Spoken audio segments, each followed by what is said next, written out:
Hello and welcome to Tommy's Game Table. My name's Tommy and today we're going to be making brick pillars. Alright, so for today's build we're going to be needing a couple of different pieces. Now, one thing I'd love to talk about that I haven't seen many other sort of creators or anything talk about too much is you can get these kits of different sort of modular shapes and things like that made out of foam.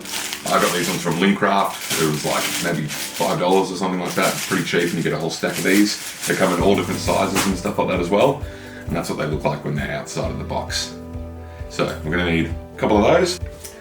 We're also going to need our usual paint mix. Grey, white, black and a little bit of brown. We're also going to be using a little bit of our Mod Podge mix, but we're going to do something a little bit different today. We're going to be adding a little bit of sand. So stay tuned for what we're going to do there. Some screws and a screwdriver, cup, paint brushes, a ruler, our rolled up piece of aluminium foil, a pen, palette, something to stir with, our handheld hot wire cutter. So that's everything we're going to need for today's build, so let's get into it. So first things first, what we want to do is we want to start measuring out and marking up our pillar here so we can start putting in a little bit of a brick pattern. We're going to be going for something very similar to this, where we just do like a really nice, even brick pattern all the way around. It looks super effective and very easy for early days when you're just getting into this hobby.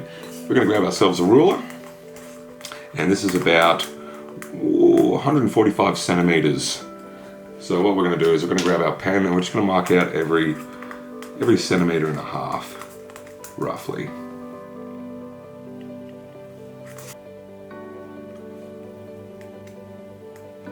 One, two, three, 4, 5, 6, 7, 8, 9, 10 spaces. So that works out pretty good. Now what we're going to do is we're going to come around and we're going to draw these lines in circumference around the whole thing. So I found the easiest way is to pretty much just roll it while you're going. You want to try and keep these as straight as you can, but if they're slightly a little bit wonky, that's all good. It's just going to add a little bit more character to your piece. It's just getting them roughly the same kind of distance apart. I always just like to think when they're building these things, they plan to have a lot of modern technologies, so they're just sort of stacking them together, getting them as close as they can, because that's pretty much what I'm doing. I'm sure there's a quicker, easier way to get these lines drawn around the circumference, but this seems to work okay. Alright, we're nearly there. Just got to put in these last three. And last one. Right, and that's what we should be ending up with at this stage. Nice and easy. Alright, so now what we're going to be doing, we're going to come through and we're just going to mark out all of our brick pattern as well. So these always have a bit of a natural line, so sometimes I like to just start with that. Just so you know you got your first line in there nice and straight. And then roughly a brick pattern wide, about that, about a centimetre and a bit. I'm going to rock that all the way around. Again, don't have to stress about being too neat. This is made in medieval arcane times. Now you can see that I've actually decided to make this one a little bit bigger than my previous ones. Only reason being is it's a little bit easier for you to see. It's a little bit bigger so it's easier to hold in your hands. And then if you feel like you're feeling game to work up to those smaller ones, feel free to do so. They usually sell all these different shapes and sizes at places like Lincraft. And again, I always recommend doing a few of these at a time, because then that way you get them done in bulk, and then you've got a whole play kit to go with. If you just got one pillar, sometimes it's, I mean, you can still do a lot with it, but you can do a lot more with 2, and you can do even more with 3 and 4. So you may as well be making a bit of a batch of them while you're going. And now, if you're good at maths, I'm sure you can easily work out the circumference and just how many lines you could put in to make it nice and even. But again, I'm never too stressed about that kind of stuff. If you've got players at your table that are looking that closely, then that sucks for you. Sometimes this game is a little bit of managing expectations. So that's what we should be looking at now. Now, some people even just use their pen and just be quite aggressive with it and put a bit of an indent in there. If you don't have a hot wire cutter or anything like that, then I highly recommend doing something like that, because then you can almost skip this whole next process. But yeah, because I've got the tools, I'm going to end up using them. Now, with these pillars, I always reckon there's a side that it just looks a little bit more natural and organic, having it upright that way. I reckon it looks better that way, because we're going to try and draw a circle on the top here. If you've got a compass, I highly recommend using a compass. but I'm just going to try and roughly mark it out as neat as I can. Cool, and that's our circle. And what we're going to do is, you can see these lines from the bricks on the top one. We're just going to follow those through and meet them to the edge of this circle, because this top part's going to be visible to our players. So we're just going to jazz it up a little bit. Feel free to do whatever design you'd like to do on the top. I've tried and error a few different ones. Sometimes I've even just left them blank and it looks fine as well. So if you don't want to do this stage, that's totally fine. I know circles can be a little bit intimidating to draw. They're not the easiest thing in the world. That's roughly what we're going to be looking at now. I might leave this centerpiece a little bit more bare. We might look at painting something on there, or we can always just leave it blank as well. So now that we're up to this stage, now we're going to get our handheld hot wire cutter out. My favorite tool in the arsenal. We're going to be using the pen sort of style attachment, because they're going to be drawing a lot of these lines in. I turn that on and let that heat up a little bit. So this next stage is very self-explanatory. We're going to be pretty much doing the exact same thing as what we've done with the pen, but with our hot wire burner. And we're going to be putting a bit of an impression on all of these lines, and you'll end up with a really nice sort of brick pattern. Again, it's very similar to this. I usually do it the same way as what we just did it with the pen. Work away with your rings, then put your edges in, and then the top. And again, if it's a little bit shaky and wobbly, that's fine. It'll just make it look more aged, make it look more legit. Don't go too deep, because then you can start blowing it out a little bit too much. And one thing, it's also good to remember, not only is it good to have a nice ventilated area whenever you're burning foam, but always just be really mindful. These things do get very hot. You can see I'm a little bit loose with how I use this. If you want to wear some nice heat protected gloves or something like that, then go for it. If you're a little bit more clumsy, well, now I'm just going to turn it off. It's just getting a little bit too hot. Especially because I like to hold it down on this piece. Probably better to hold it up here. I just feel like you get a little bit more control when you hold it down here, but it gets really hot. So sometimes I'll just turn it off and on. I'm sure if you get more expensive ones, you've got ones that actually have a regulator or a little dial. And in a way, if it's not too hot, I feel like you've got a little bit more control.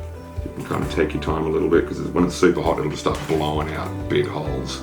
So I'll maybe do every 2 lines with it turned on, and then I'll switch it off and do a line, just so it doesn't end up getting too hot. Or if you're working a little bit slower, do 1 line with it on, 1 line with it off, 1 line with it on, 1 line with it off, so on and so forth. Last line. So that's what you should be looking at now at this stage. And now we're going to come through, I'm just going to burn in all of these little individual lines. So back on with the old burner.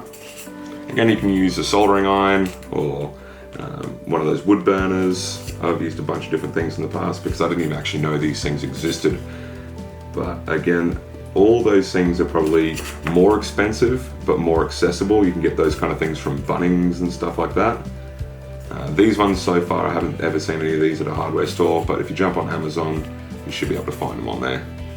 And you want to just be very mindful that you're not cutting into your next brick or anything like that. Taking it real easy, making sure you're not cutting into that next brick. You should be able to just get into a really good groove. Now, when I first got into this hobby, the first things I made were dungeon tiles. I think that's just a really, really good place to start. Just gets you used to working with the tools. And this is actually the second thing that I made. And again, because I didn't have one of those hot wire cutters, so I couldn't really make rocks. I was making rocks more so out of like just using a hobby knife. But I felt like this was something I could do with the tools that I already had on hand. So I ended up making like 10 of these. And I've made all different shapes and sizes. You can get these little tiny ones. Again, there's that one. There's another one that I've kind of half done, but we're going to finish that one along with this one today. So yeah, it's always good to have lots of different sizes for different encounters. Alright, now we're going to be doing the circle. This is easily the hardest bit. Doing circles with any kind of tool, any medium is really, really difficult. So just take your time with it. I'll even going to heat my thing up a little tiny bit, and then I'm going to turn it off before I get stuck into this next bit, just so I've got a little bit more control. That's pretty good. I'll turn him off. Here we go.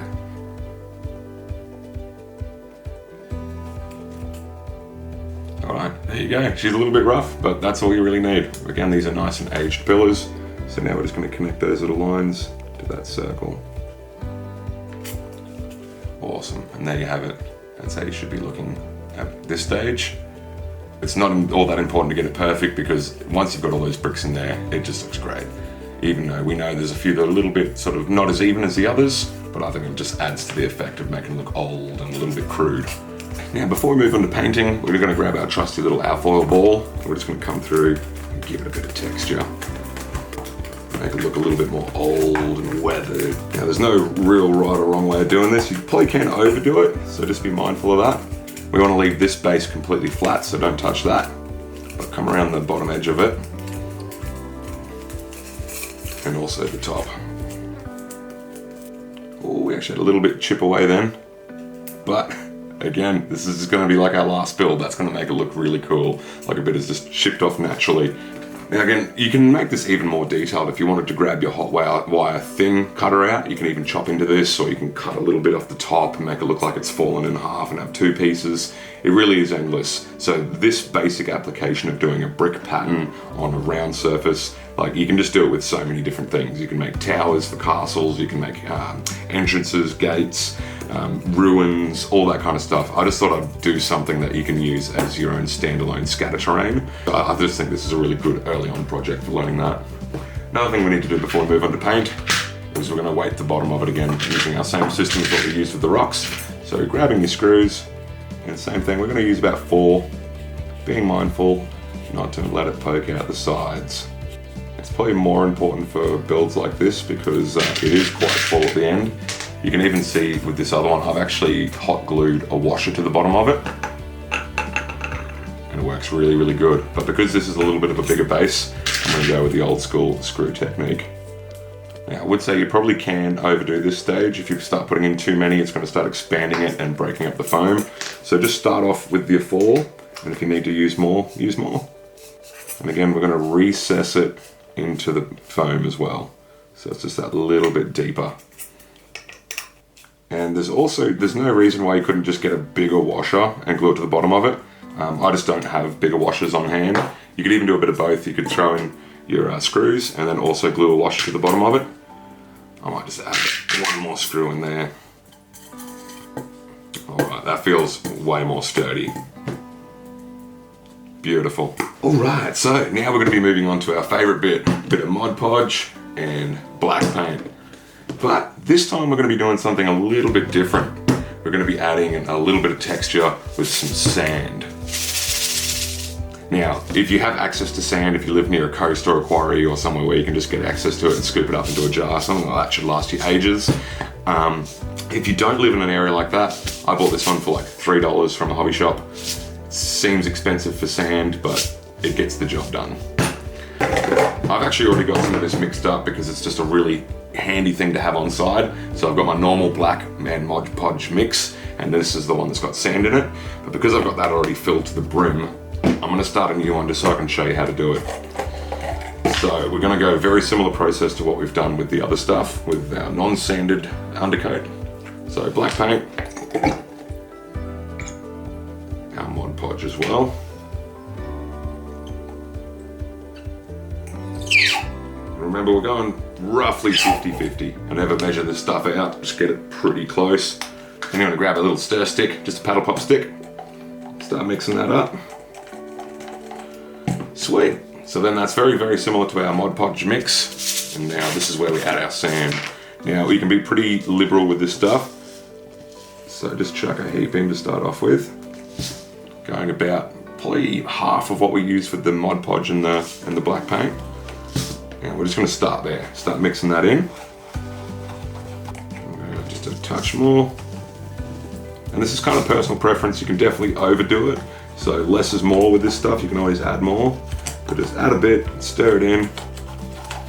And you want it to be like almost like a consistency of super runny concrete mix.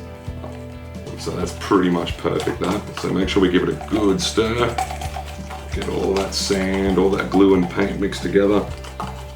So not only are we going to be doing an undercoat, a primer, a hardener, this is also going to be adding texture. So it's just a really quick, easy, effective way to just skip a heap of stages.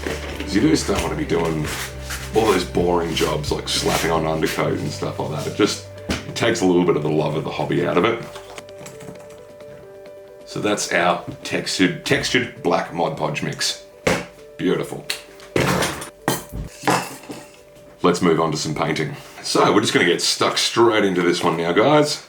Grab your little bit of mix of black paint, Mod Podge and sand and just start slapping it on. You want to be relatively sort of thick with this coat, but you also want to be mindful to make sure you don't get rid of too much of that detail. As you can see, as it's going on, we're losing a little bit of the brick pattern, but that's alright. See, it's also giving that really nice, cool texture. It is a little bit more messy than regular painting. You can see all these bits of sand coming off it, but that's alright. Trust the process. A little bit of cleaning at the end, it'll be fine.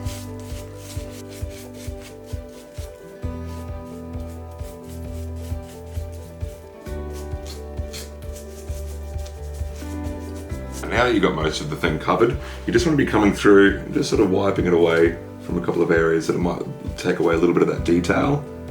So like some of these lines, not too much. Because once all this dries as well, it won't look quite as thick and heavy. But look at that awesome texture that's given, just adding a little bit of sand into our paint mix. And that Mod Podge will just lock it all in there really nicely as well.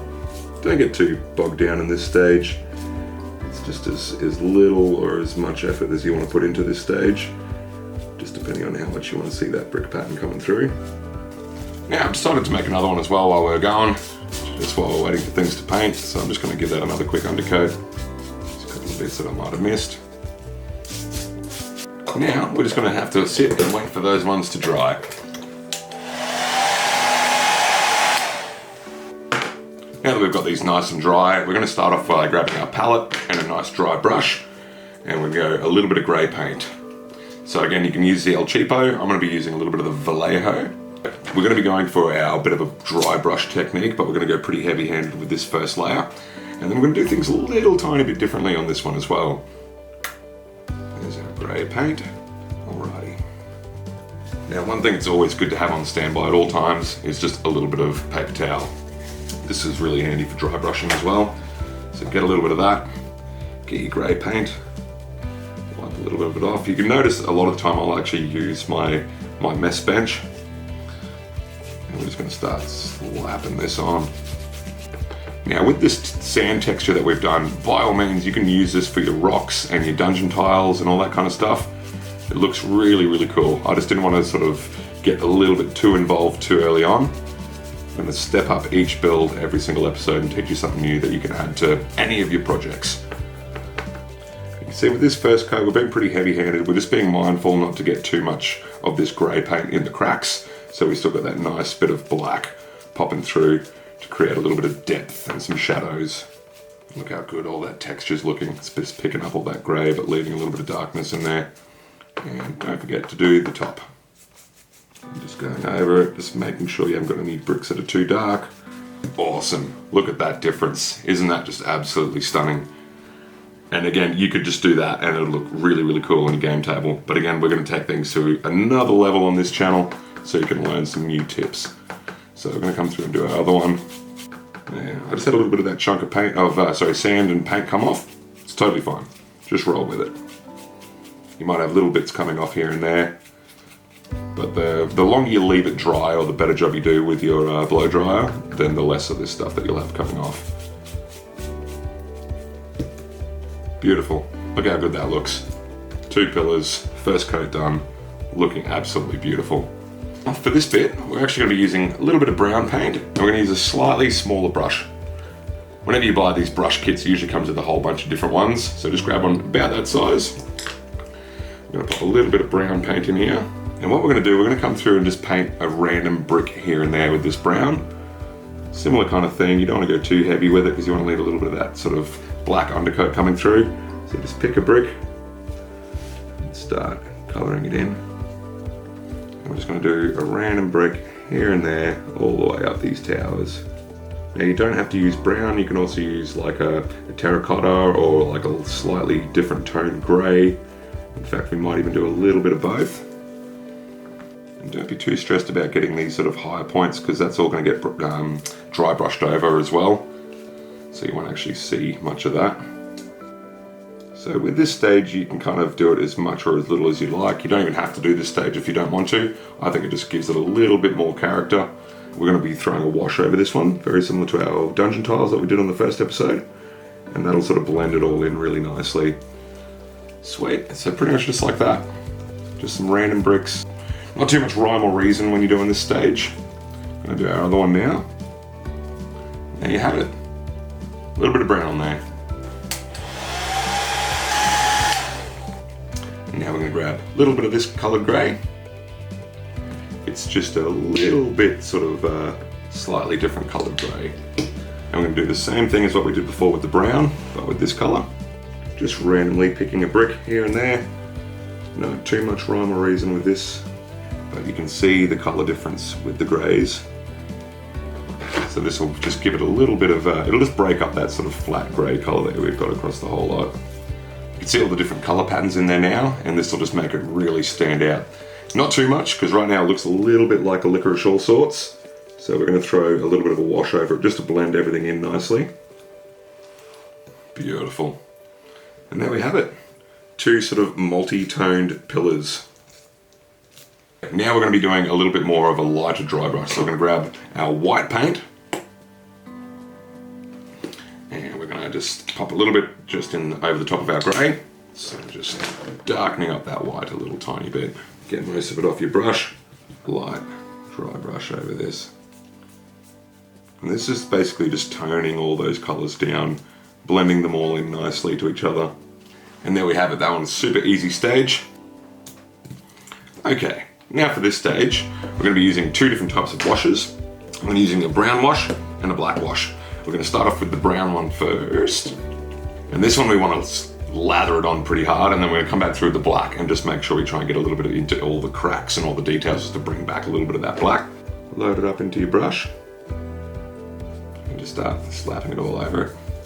And again, this is more so just to blend all those colors together really nicely. Gives it a nice aged look, so it's not just gray, it gives it a little bit of color. That's our first wash. You can see the difference between the two of them. Just makes it look old and a little bit sort of haggard. Yeah, you want to be relatively heavy-handed, but also just be mindful that you're not going to be knocking off any of the sand and stuff as well. So heavy-handed within reason. Beautiful. Look at that. Looks great. I would honestly be lost without this thing. Definitely get a cheap blow dryer.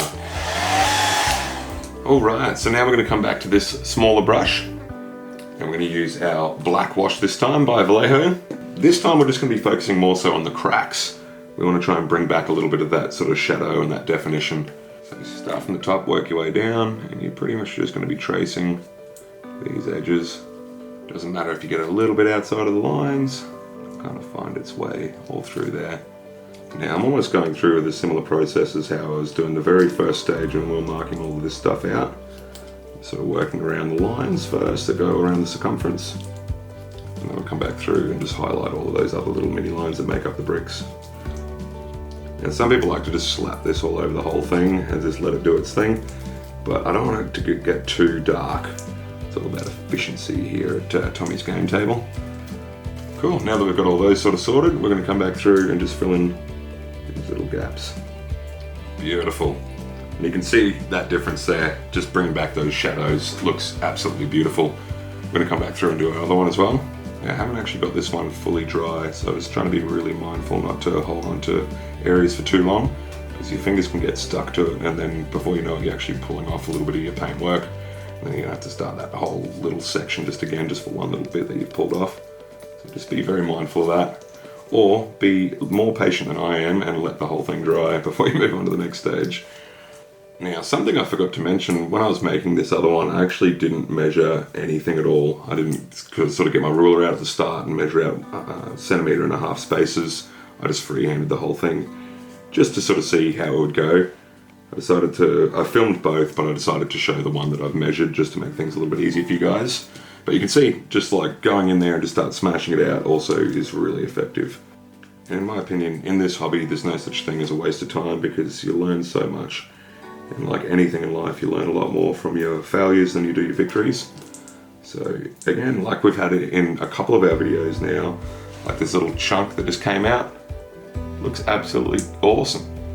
Little chunk that we had to take out of our dungeon tile, again, turned out great. We're gonna try and not do that. You can see a little bit of a trend happening. I'm not the neatest person in the world. Just goes to show, I've made a lot of these like I said earlier in the video, so the more you do, the better you're going to get. But the same's true for everything in life. Practice makes a little bit better.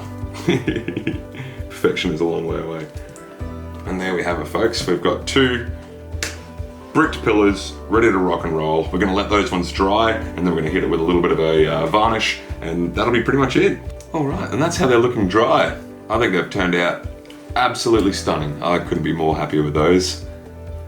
And now there's only one more thing to do, and that's go outside and give it a quick varnish. Alright folks, and there you have it. That's how you make some nice bricked pillars. Now that we've got all those sort of coats on there and it's all dried off, you can just see all those different coloured bricks just blend in so nicely, and it just gives a little bit of life rather than just having that flat grey that we've been using for most of our builds. Alright, now if you've learned anything from today's video, then I would very much appreciate it if you could subscribe, like, even share with your friends. If you've got any mates who are into this kind of stuff and are thinking about getting into building some stuff, then feel free to share it with some friends and family. There's heaps of videos out there on YouTube, so thanks again for clicking on this one. And again, that's how you make some really kick-ass brick pillars. Awesome. See you next time on Tommy's Game Table. Stay tuned for the glamour shots.